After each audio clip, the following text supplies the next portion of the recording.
This is the VOA Special English Technology Report.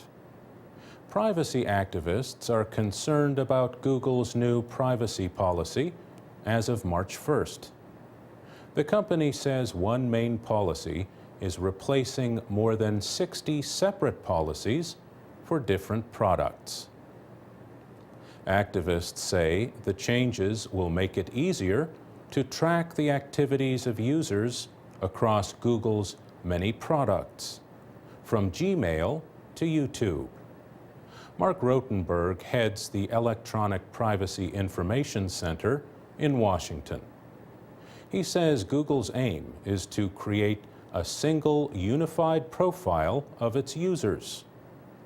We believe that not only is that a threat to privacy, we actually believe it is illegal because last year Google entered into an agreement with the U.S. Federal Trade Commission in which they said they would not engage in that kind of data sharing without the explicit permission of their users.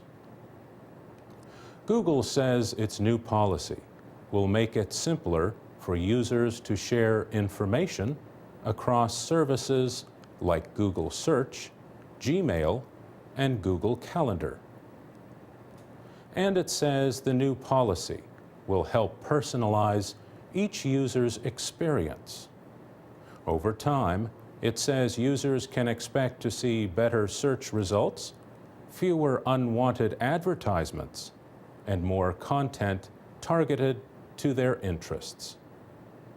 But Mark Rotenberg says, in return, people who choose to use Google will lose control over the information they share. The type of information you might provide for an email service, for example, such as your address book, is different from the type of information that you might provide for a social network service. Mr. Rotenberg says these two kinds of services should be kept separate. In our view, Google is actually undermining a very well-established expectation of privacy, particularly for popular internet services like electronic mail.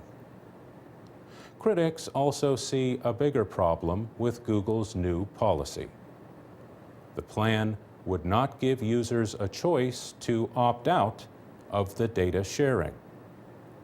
Mr. Rotenberg says, in our view, if people want to make their personal information available, they certainly should have the right to do that.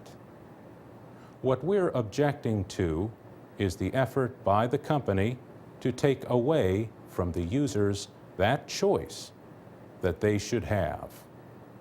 Google says it will not be collecting any more data than it does now. And it says users will still be able to control many privacy settings. For example, they can disable their search history and set Gmail chat to off the record. European Union officials have asked the company to delay the new policy to make sure it would not violate any EU data protection laws. For VOA Special English, I'm Mario Ritter.